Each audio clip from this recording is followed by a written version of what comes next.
Hallelujah, praise the Lord.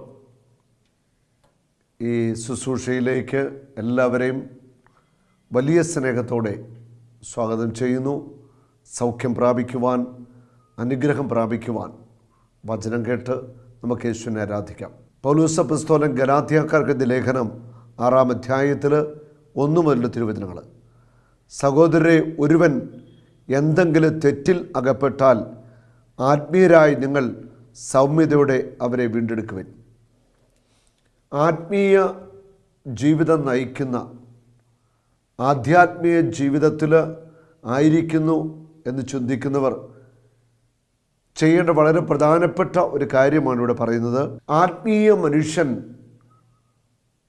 പാപകരമായ ജീവിതത്തിൽ ഉൾപ്പെട്ടവരെ ആ തെറ്റിൽ നിന്ന് രക്ഷിക്കാനായിട്ട് പരിശ്രമിക്കണം.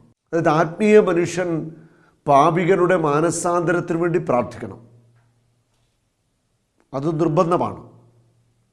മധ്യസ്ഥം വഹിക്കണം. അതുകൂടാതെ തെറ്റിലകപ്പെട്ടവരെ കൈപിടിച്ച് ഉയർത്തുവാൻ, തെറ്റിനെ തെറ്റാണെന്ന് ബോധ്യപ്പെടുത്തിക്കൊണ്ട് തെറ്റിൻ്റെ പാപത്തിൻ്റെ അടിമത്വത്തിൽ നിന്ന് അവരെ മോചിപ്പിക്കുവാനുള്ള വലിയ ഒരു ഉത്തരവാദിത്വമുണ്ടെന്ന് അപ്പോസ്തലനായ പൗലോസ് നമ്മളെ ഓർമ്മിപ്പിക്കുക.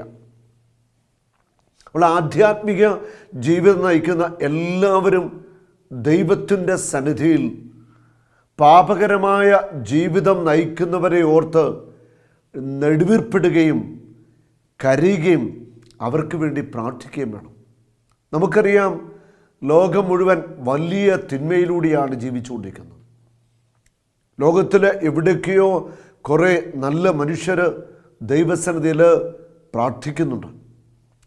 ലോകത്തിൽ എവിടേക്കെയോ കുറേ നല്ല മനുഷ്യർ പരിത്യാഗ പ്രവർത്തികൾ ചെയ്ത് സഹനങ്ങൾ ഏറ്റെടുത്ത് ക്രിസ്തുവിനെ കുരിശ് വഹിച്ചുകൊണ്ട് അവൻ്റെ കൂടെ ജീവിക്കുന്നുണ്ട്. ഉറപ്പായിട്ടും അതുകൊണ്ടാണ് ഈ ലോകത്തിൻ്റെ മേൽ വലിയ ശിക്ഷാവിധികൾ കടന്നു വരാതിരിക്കുന്നത്.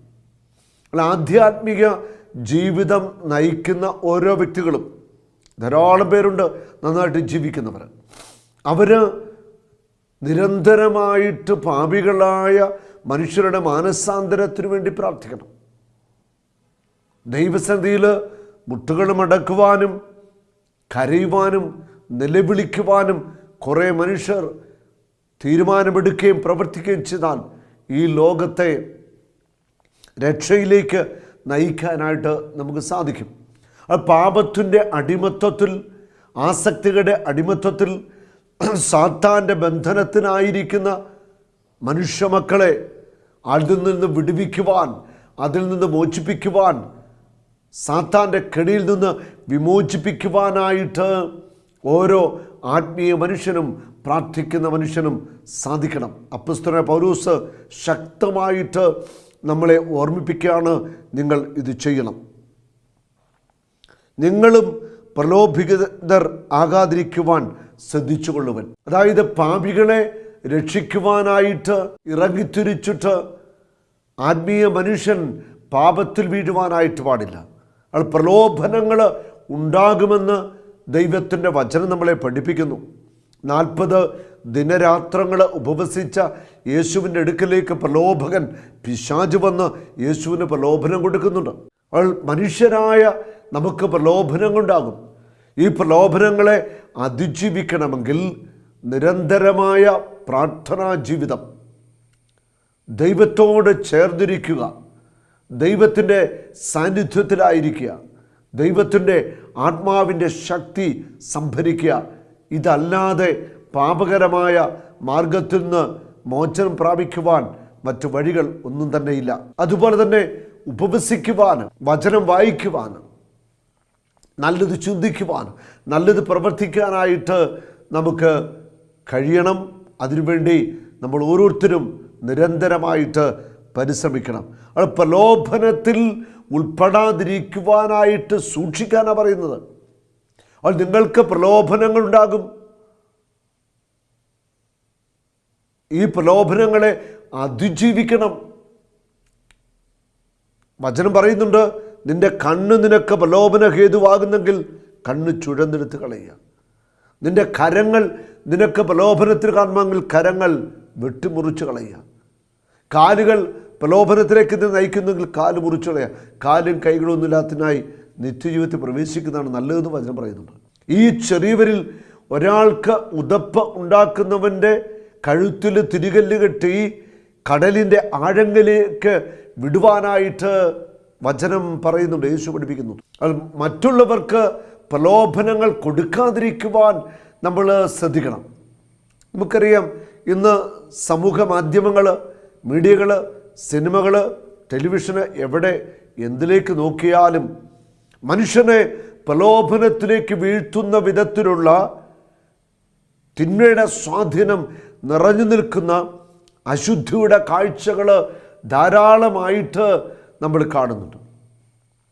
അനേകം യുവതിവാക്കന്മാർ ഈ അശുദ്ധിയുടെ കാഴ്ചകൾ കണ്ട് ഹൃദയം അശുദ്ധമാക്കി, മനസ്സ് അശുദ്ധമാക്കി, ശരീരം അശുദ്ധമാക്കി, ആ നൈർമല്യമൊക്കെ നഷ്ടപ്പെട്ട് ആസക്തിയുടെയും അശുദ്ധിയുടെയും ബന്ധനത്തിൽ കഴിയുകയാണ്. അത് നമ്മൾ ഈ മീഡിയയിലൂടെ യുവതിവാക്കന്മാരും മുതിർന്നവരും ഒക്കെ പാപത്തിൻ്റെ ആസക്തിയുടെ അടിമത്വത്തിൽ സാത്താൻ്റെ ബന്ധനത്തിൽ കഴിയുകയാണ്. അവരെയും അതിൽ നിന്ന് മോചിപ്പിക്കേണ്ടിയിരിക്കുന്നു.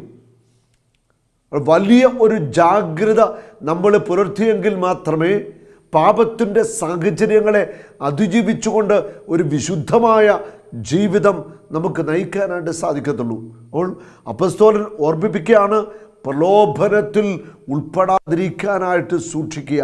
നിൽക്കുന്നു എന്ന് വിചാരിക്കുന്നവൻ വീഴാതിരിക്കുവാൻ സൂക്ഷിച്ചു കൊള്ളട്ടെ എന്ന് പറയുന്നുണ്ട്. നീ നിൽക്കുന്നുവെന്ന് വിചാരിക്കുന്നുവെങ്കിൽ വീഴാതിരിക്കാൻ സൂക്ഷിച്ചു കൊള്ളുക. കാരണം നിന്നെ വീഴ്ത്തുവാൻ അലറുന്ന സിംഹത്തെ പോലെ പാഞ്ഞു നടക്കുന്ന പിശാചുക്കളുണ്ട്. നീ ആത്മീയ മനുഷ്യനാണോ? ആണെങ്കിൽ നിന്നെ തകർക്കുവാനായിട്ട് പൈശാചിക ശക്തികൾ ഇങ്ങനെ പാഞ്ഞു നടക്കുകയാണ്. പാപത്തിൻ്റെ പ്രലോഭനങ്ങളും സാഹചര്യങ്ങളും ഒക്കെ ഒരുക്കി തന്നുകൊണ്ട് നിന്റെ ആത്മീയ ജീവിതത്തെ തകർത്ത് നിന്നെ ദൈവത്തിൽ നിന്ന് അകറ്റുവാനായിട്ട് പിശാച് നിരന്തരമായിട്ട് പ്രവർത്തിച്ചു കൊണ്ടിരിക്കുന്നു. പ്രലോഭനത്തിൽ വീഴാതിരിക്കുവാനായിട്ട് നമ്മൾ സൂക്ഷിക്കണം. പ്രലോഭന ഹേതുവാകുന്നവന് ഹാകഷ്ടം. നമ്മൾ മൂലം മറ്റുള്ളവർക്ക് പ്രലോഭനങ്ങളൊന്നും ഉണ്ടാകാതിരിക്കാനായിട്ട് നമ്മൾ ശ്രദ്ധിച്ചു കൊള്ളുക. Hallelujah, hallelujah. ഗലാത്യ 6:2-3 വചനങ്ങൾ പറയുകയാണ്, ഭാരങ്ങൾ വഹിച്ചുകൊണ്ട് ക്രിസ്തുവിൻ്റെ നിയമം പൂർത്തിയാക്കുവിൻ. ഭാരങ്ങൾ വഹിച്ചുകൊണ്ട് ക്രിസ്തുവിൻ്റെ നിയമം പൂർത്തിയാക്കുവിൻ. അതായത് നമ്മുടെ ജീവിതത്തിൻ്റെ ഭാരങ്ങൾ, എല്ലാവർക്കും ഭാരമുണ്ട്, ജീവിത ഭാരങ്ങളുണ്ട്, കഷ്ടപ്പാടുകളും കടബാധ്യതകളും രോഗങ്ങളും മാനസിക ഞെരുക്കങ്ങളും വിഷമങ്ങളും ഒക്കെയുണ്ട്. നിൻ്റെ ജീവിത ഭാരങ്ങൾ നീ വഹിക്കണം. നിന്നെ താങ്ങുവാനായിട്ട് കർത്താവ് കൂടെയുണ്ട്. ഒരനർത്ഥങ്ങളിലും വീഴാതെ കർത്താവ് നിന്നെ പരിപാലിക്കും. അത്ഭുതകരമായ ദൈവീക കൈത്താങ്ങ് നിനക്കുണ്ടാകും. നീ ഭാരത്തോടുകൂടി ഇടറി വീഴാതെ നിന്നെ താങ്ങുവാനായിട്ട് യേശു കൂടെയുണ്ട്. സ്വർഗം മുഴുവൻ ദൈവ മനുഷ്യനായ നിന്നെ താങ്ങുവാനായിട്ട് കൂടെയുണ്ട്. ദൈവത്തോടു കൂടി ആയിരിക്കുന്നവരെ തകർന്നു പോകാൻ ദൈവം അനുവദിക്കുന്നില്ല. ഇവിടെ വചനം പറയുകയാണ്, ഭാരങ്ങൾ വഹിച്ചുകൊണ്ട് ക്രിസ്തുവിൻ്റെ സ്നേഹം പൂർത്തിയാക്കുവിൻ. ഭാരങ്ങൾ നമ്മൾ വഹിക്കണം.